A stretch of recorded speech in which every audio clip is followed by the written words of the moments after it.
وقل رب زدني علما. Bismillahirrahmanirrahim. Alhamdulillahi rabbil alamin. Asyhadu an la ilaha illallah wa asyhadu anna Muhammadan abduhu wa rasuluh sallallahu alaihi wasallam wa ala alihi wa ashabihi, amma ba'd. Qala al-mu'allif Syekh Muhammad bin Abdul Wahhab rahimahullahu ta'ala, babu fadli tauhid wa ma yukaffiru minad dunub. Bab keutamaan tauhid, wa dan apa-apa yukaffiru yang menghapus apa tauhid, minad dunubi dari beberapa dosa. Keutamaan tauhid itu apa, dan dosa apa saja yang diampuni oleh Allah sebab tauhid. Munasabatu hadzal babi li kitab tauhid. Hubungan bab ini dengan kitab tauhid. Apa hubungannya? Amma bayyana fil babil awal wujub at-tauhid wa ma'nahu. Setelah di bab yang pertama Syekh menjelaskan wajibnya tauhid dan pengertian tauhid, bayyana fi hadzal babi fadl at-tauhid wa atharahul hamidah. Di dalam bab ini Syekh menjelaskan keutamaan tauhid dan dampak baiknya tauhid. Atharahu, beberapa dampaknya tauhid al-hamidah yang terpuji, dampak-dampak baiknya. Wa nataijahul jamilah, dan hasilnya tauhid yang baik. Allati minha takfirudz dzunub, termasuk di antaranya adalah pengampunan dosa. Li ajalil hatti alaihi wa targhibi fihi. Tujuannya adalah untuk menyemangati orang menetapi tauhid, mendorong orang menetapi tauhid. Itu tujuannya. Has, apa artinya has?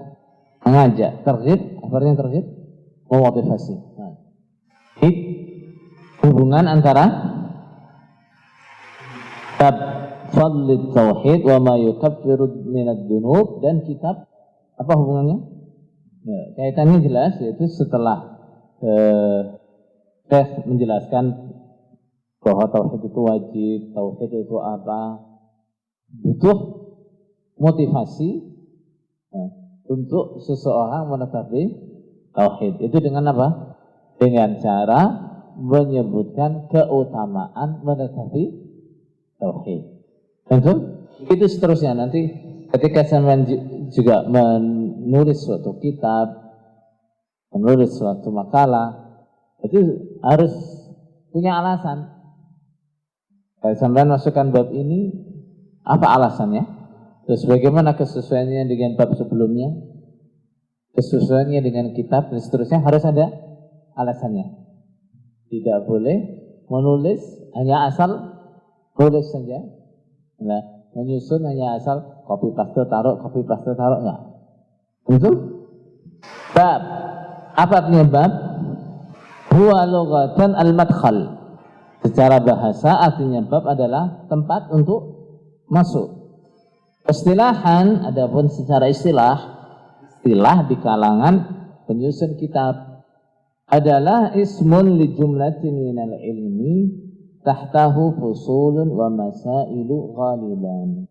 Adalah nama untuk sejumlah ilmu, ini apa? Pengetahuan, informasi yang di bawahnya mencakup beberapa pasal dan beberapa masalah. Itu artinya apa? Bab. Jadi kalau urutannya yang paling besar apa? Sebelum bab, kitab. Kitab itu adalah apa? Sekumpulan ilmu yang mencakup beberapa bab. Sedangkan bab adalah sekumpulan ilmu yang mencakup beberapa pasal dan masalah. Yukaffiru. Apa makna yukaffiru? At-takfir fil lughah as-satru wa taghtiyah. Menutupi. Kamathali ghaithin a'jabal kuffara nabatuhu thumma yahiju fatarahu musarra. Apa maknanya kuffar di sini? Kamathali ghaythin a'jabal kuffar. Dalam ayat itu artinya apa? Petani. Artinya adalah petani. Kenapa petani itu dikatakan kuffar, kafir? Karena petani kebiasaannya adalah menutup benih supaya bisa tumbuh. Benih itu dibikinkan lubang, dimasukkan, ditutup tanah, nanti tumbuh. Makanya petani disebut kafir, petani disebut kuffar. Orang kafir, kenapa disebut kafir? Karena dia menutupi kebenaran.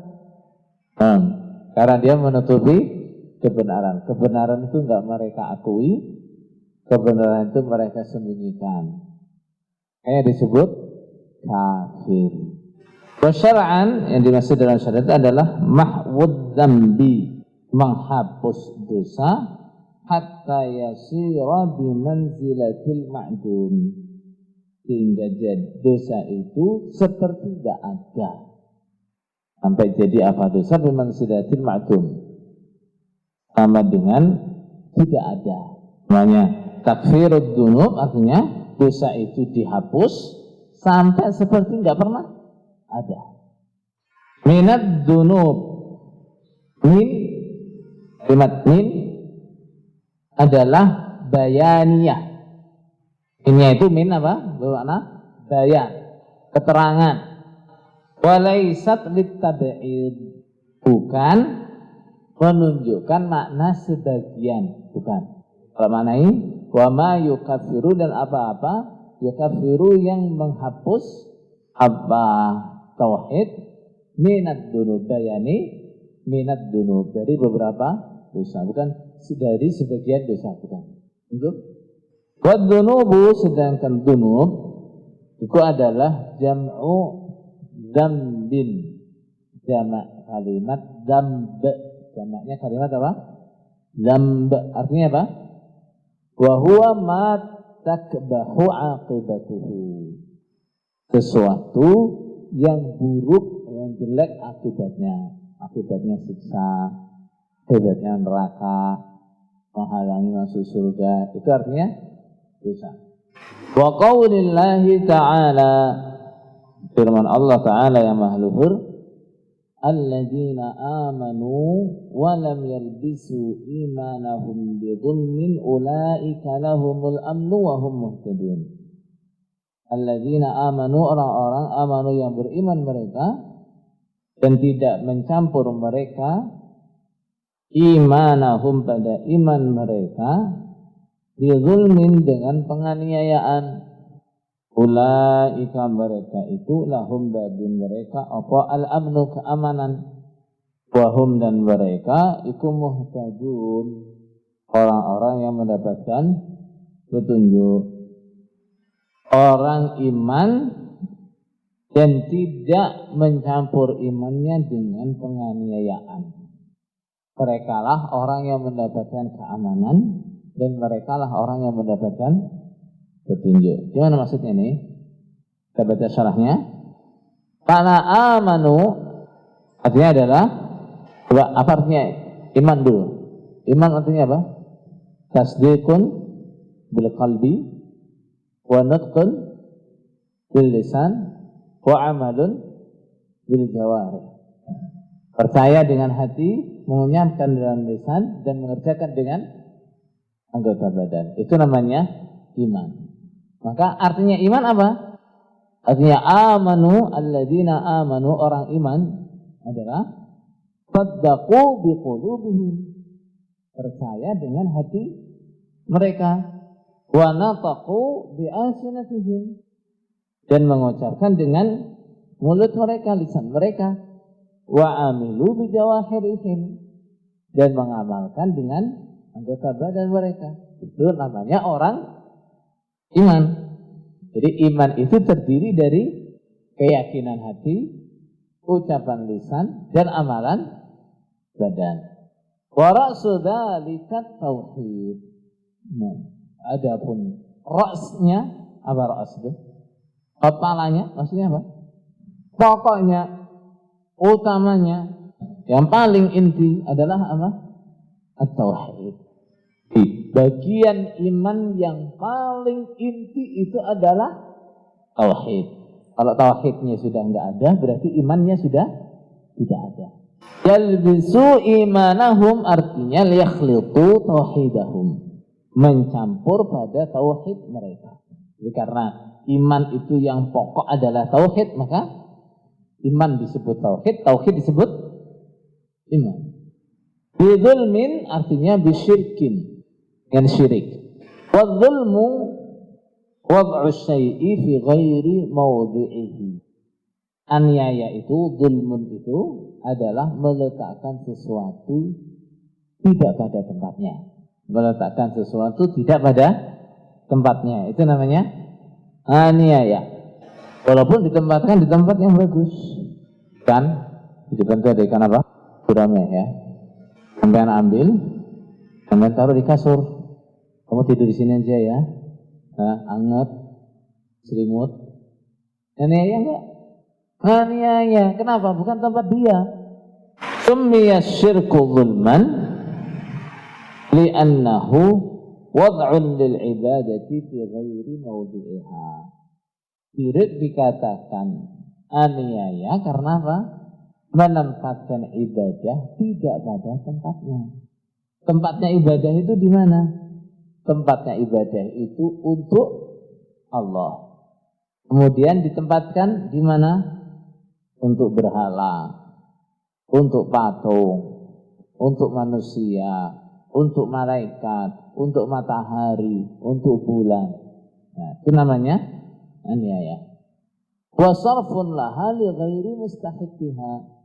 Dan namanya sarf, mengarahkan, memberikan ibadah kepada selain yang berhak untuk disembah, kepada yang tidak berhak disembah, menyalurkan ibadah kepada yang tidak berhak disembah.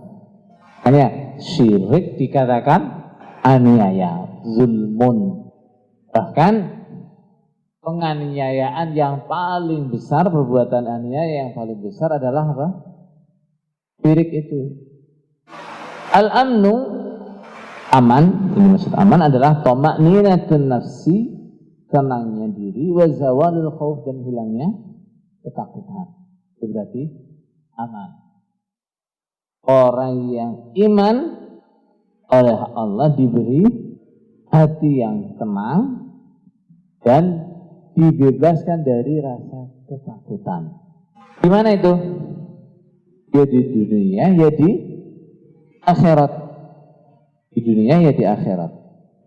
Orang karena iman, dan dia akan selamat dari banyak ketakutan di dunia.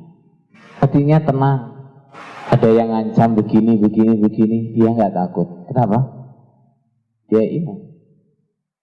Dikucilkan, takut enggak? Takut. Diintimidasi, takut enggak? Enggak takut. Dipantau, enggak takut. Enggak takut. Kenapa? Balasan dari imannya. Ya, karena yang dia takuti cuma satu, siapa yang dia takuti? Allah. Maka kepada yang lain dia enggak takut. Fokus dia hanya satu, Allah. Pokoknya Allah ridha, Allah senang, dah saya enggak peduli. Yang lain mau marah, mau benci, mau enggak suka, mau protes, mau apa, terserah lo. Sudah. Itu di dunia. Di akhirat Allah membebaskan mereka dari ketakutan apa? Tersentuh api neraka. Mereka nggak ada rasa takut sama sekali untuk tersentuh api neraka. Kalau di dunia ini yang jadi ketakutannya. Di dunia karena takutnya dia hanya pada Allah, takutnya dia hanya pada neraka. Muhtadun, tepatnya muhtadun, muwaffaquna lis-sayri 'ala siratil mustaqim, thabituna 'alaihi. Diberi taufik, pertolongan untuk bisa berjalan di atas jalan yang lurus dan bisa tetap di atas jalan yang lurus. Itu namanya hidayah. Hidayah itu apa? Hidayah itu seseorang diberi oleh Allah bisa netepi jalan yang lurus, jalan yang benar. Itu namanya hidayah. Yang sudah netepi jalan yang benar, Allah memberi dia bisa tetap di jalan yang benar. Itu namanya juga hidayah. Ama hidayahnya adalah hidayah apa? Taufik. Hidayah taufik. Karena hidayah itu ada dua macam. Hidayah dilalah dan taufik. Hidayah dilalah wal irsyad dan hidayah taufik. Hidayah dilalah wal irsyad itu apa? Ya arahan-arahan dari Allah Rasul. Kamu harus begini, kamu gak boleh begini. Itu namanya hidayah apa? Dilalah wal irsyad. Hidayah taufik artinya apa? Allah memberi pertolongan, kita bisa netepi apa yang diarahkan oleh Allah Rasul. Al-ma'na al-ijmali yukhbiru subhanahu anna alladhina akhlasu al-ibadata lillahi wahdah wa lam yakhliqu tawhidahum bisyirkin humul aminuna minal makhawifi wal makarihi yawmal qiyamah.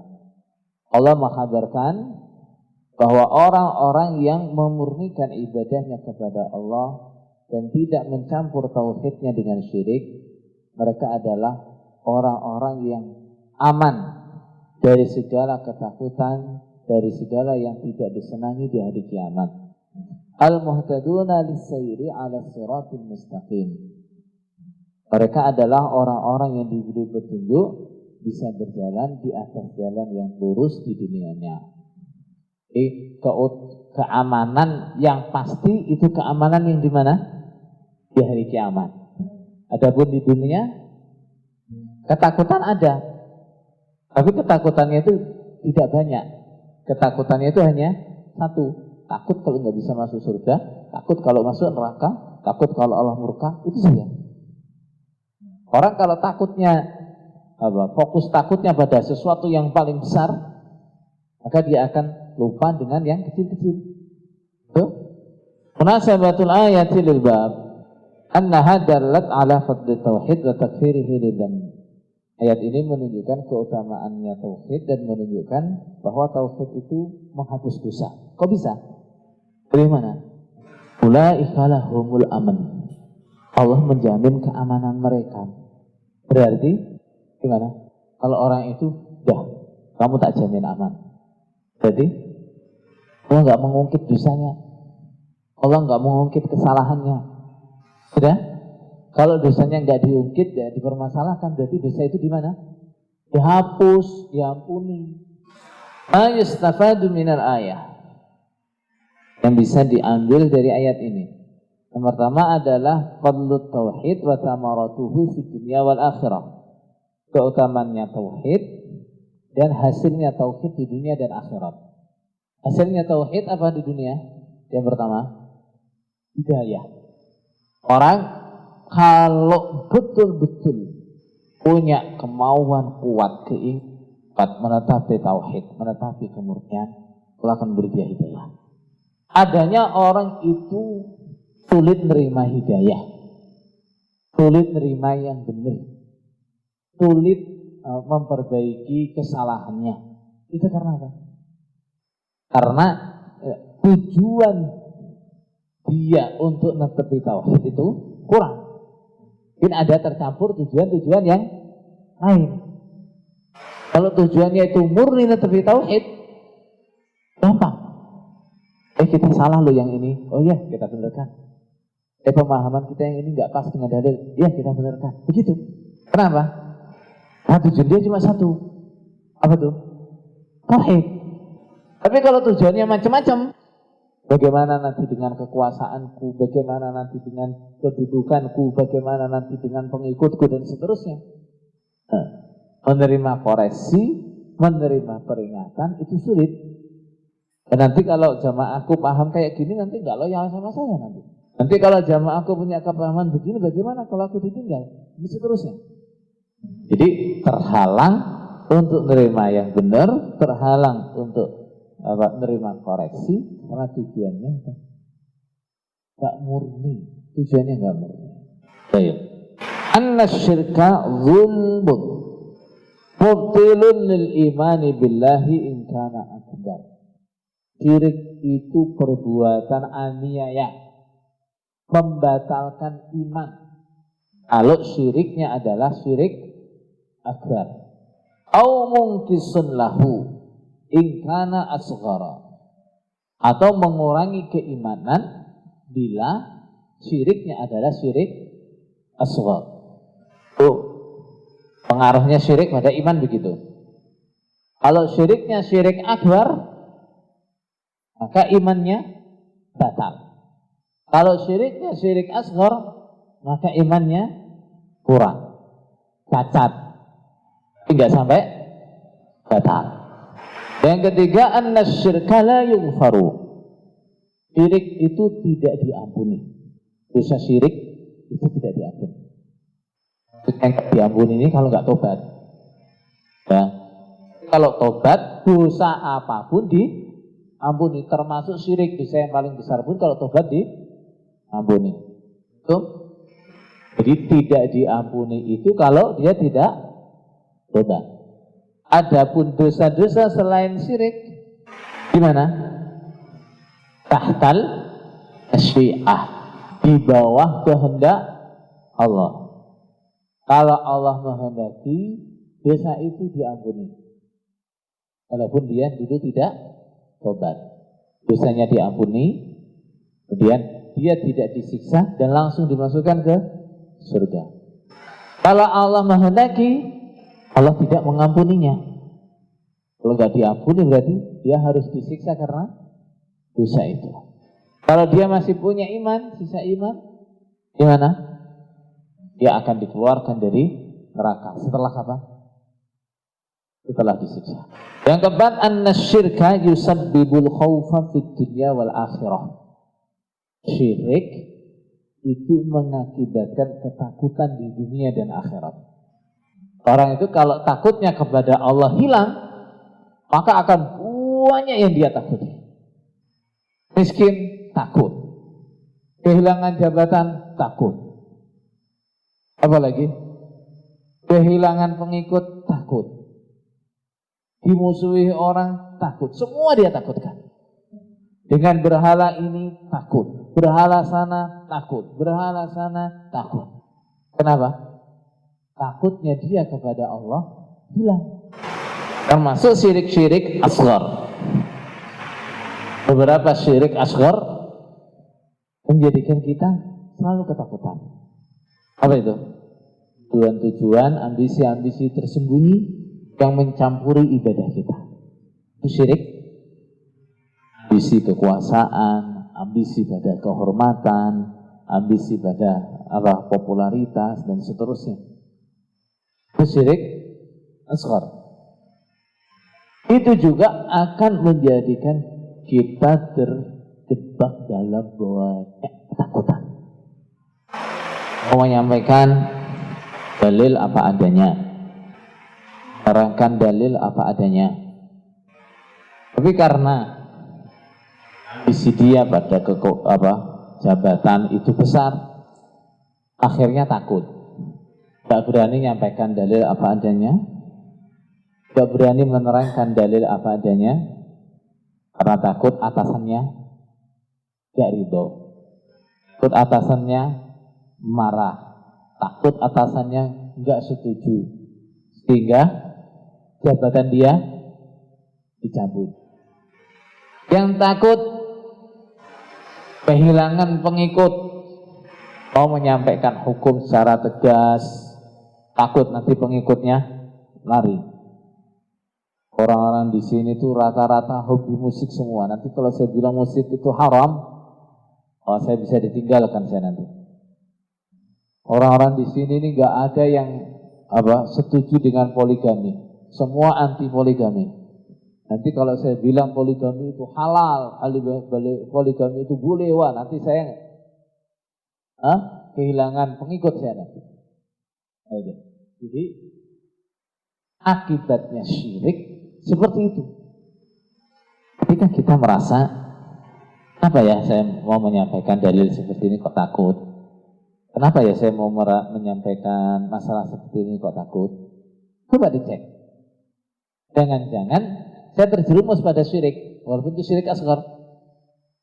Jangan-jangan itu kalah dengan ambisi saya. Jangan-jangan itu kalah dengan tujuan-tujuan terselubung. Karena seharusnya sifat orang iman itu la yakhaf fillahi lawmata la'im. Dalam urusan Allah tidak takut celaannya orang. Tidak takut hujatan, tidak takut. Di dunia ketakutan itu banyak. Ketika orang terjerumus pada syirik. Di akhirat terlebih lagi. Karena dosanya syirik tidak diampuni oleh Allah. Orang yang berbuat syirik, apalagi syirik akbar, nerakanya pasti.